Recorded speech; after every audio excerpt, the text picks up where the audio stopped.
계엄 사태가 절망적이다. 대한민국 끝났다. 여러분들은 어떻게 생각하세요? 일단 시장은요 굉장히 혼란스럽습니다. 지금처럼 혼란스러울 때가 없다 이렇게 생각할 정도로 난리가 아니에요. 제일 걱정이 되는 것은요 투자자들이거든요. 뭐 개인 투자도 있고요, 기관 투자도 있고요, 외국인 투자도 있습니다.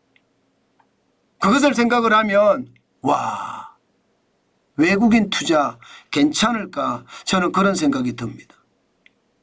그만큼 말입니다, 최악의 상태다 이런 얘기입니다. 여러분 보시는 것처럼 외국인들이 지금 많이 떠나고 있습니다.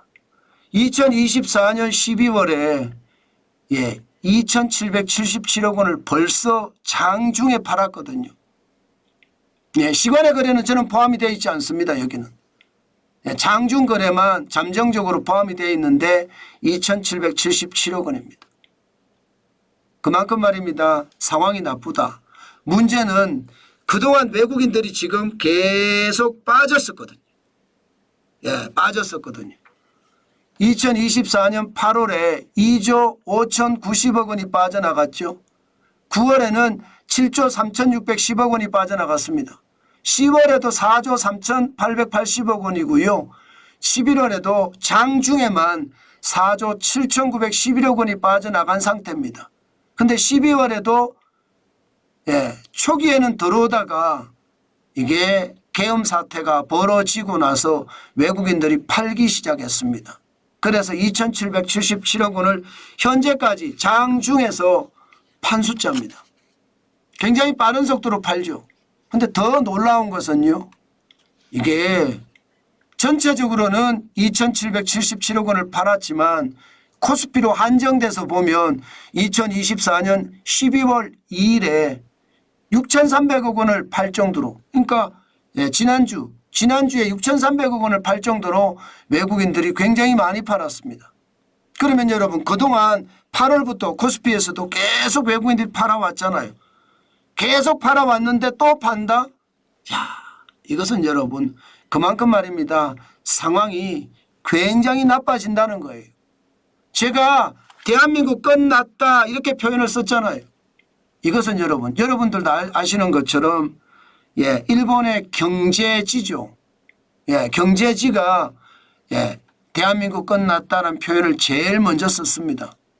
그러면서 말입니다, 대한민국 끝났다는 해외 언론에서 대한민국 경제를 보고 앞으로 굉장히 힘들겠다, 출산율도 낮고 이게 경제가 앞으로 진격하기가 굉장히 어렵겠다, 그렇게 이야기했었거든요.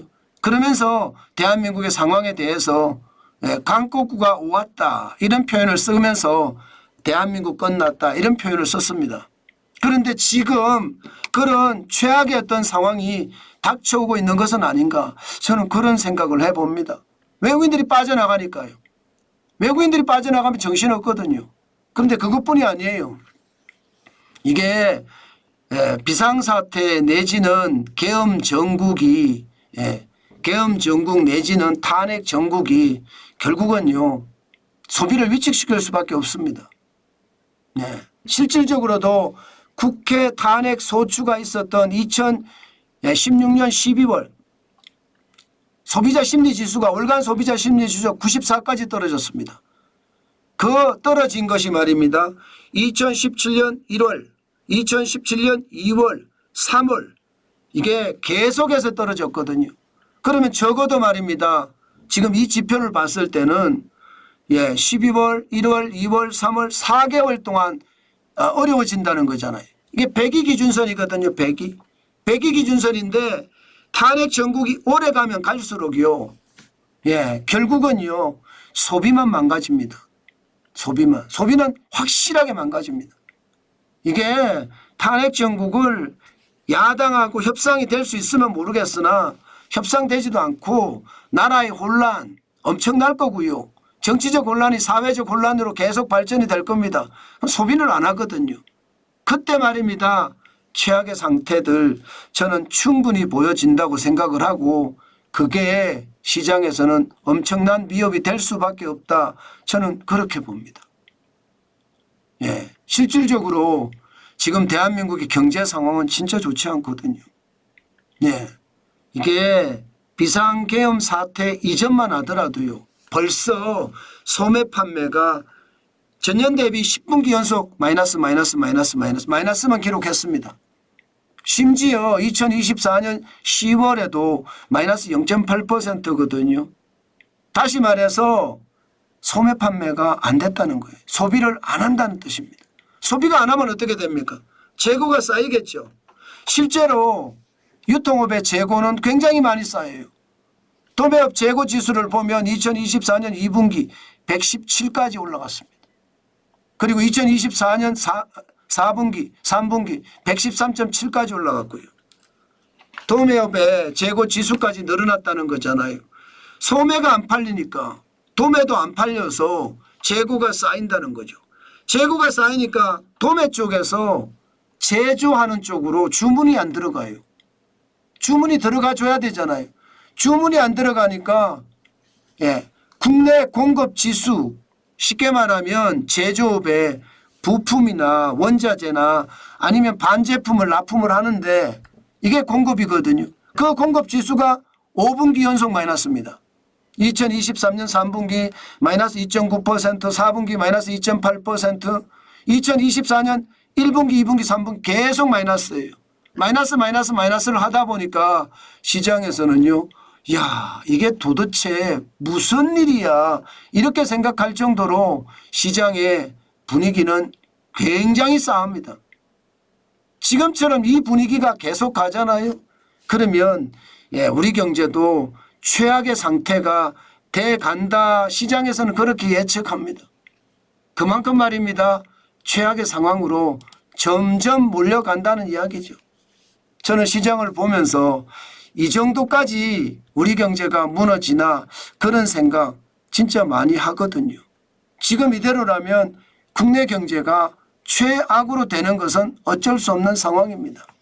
여러분 이것을 한번 보세요. 세계 투자은행들이 경제성장률 전망치를 완전히 낮췄습니다. 지금 보시면 대한민국의 상황이 얼마나 심각해지는지 보이죠. 정치적 혼란이 길어지면 길어질수록 경제는 더 망가진다고 했거든요. 지금 이대로면 딱 그 모양새입니다. 그만큼 말입니다. 상황이 굉장히 나쁘다는 거예요. 당장 말입니다. 시티은행은 내년 성장률을 1.6%로 보고 있습니다. 1.6%. JP모건은 1.7%고요. 노무라 정권도 1.7%입니다. 그러면 여러분 전체적으로는 굉장히 나쁘죠. 제가 봐서도 굉장히 나쁩니다. 결국 말입니다. 뱅크 오브 아메리카도 1.8%, UBS도 1.9%, 그리고 바클레이즈 1.8%, 골드만삭스도 1.8%입니다. HSBC는 1.9%고요. 평균 성장률 전망이 1.76%로 떨어졌습니다. 이 정도면 여러분 우리가 냉정을 찾아서 시장을 볼 필요가 있다. 저는 그런 생각을 합니다. 그만큼 말입니다. 상황이 굉장히 꼬여간다. 그렇게 생각을 합니다. 시장이라는 게 그만큼 어렵다는 이야기죠. 지금 봐서는요. 우리 경제가 진짜로 난립니다. 난립니다. 진짜로 난리 났습니다. 지금 이대로라면 최악의 상황을 가정 안 할 수가 없을 거예요. 그 정도로 우리 경제는요. 이 비상계엄 사태가 시장에 엄청난 위기를 불러왔다. 저는 그렇게 생각을 합니다. 여러분 시장이라는 게 위태위태하잖아요. 그 정도로 위태위태할 때가 위기입니다. 지금 이대로라면 대한민국은 정치적 혼란이 이미 사회적 혼란화 됐거든요. 이게 길어지잖아요. 그러면 결국 터질 게 터질 거예요. 복합위기라고 이야기하는 퍼펙트 스톰. 퍼펙트 스톰이 터지면 대한민국은 진짜 끝장날 수도 있습니다. 내환 위기는요. 외환 위기의 몇십 배라고 했습니다. 그 위기의 강도가. 그만큼 대한민국의 상황이 지금 절박해졌고요. 자칫 잘못하면 절망적으로 바뀔 수 있다는 것도 생각해야 됩니다. 저는 시장을 볼 때 가능하면 제가 할 수 있는 최선을 다해서 객관적으로 보려고 노력합니다. 한쪽으로 치우치지 말고 정확하게 중심을 잡아서 정론직필이라고 했습니다. 현장에 있는 이야기를 그대로 전달하려고 노력하고 있습니다. 그런 상황에서 보면 지금 대한민국은 최악의 저는 위기를 맞은 것은 아닌가 오늘 그런 생각을 해 봅니다.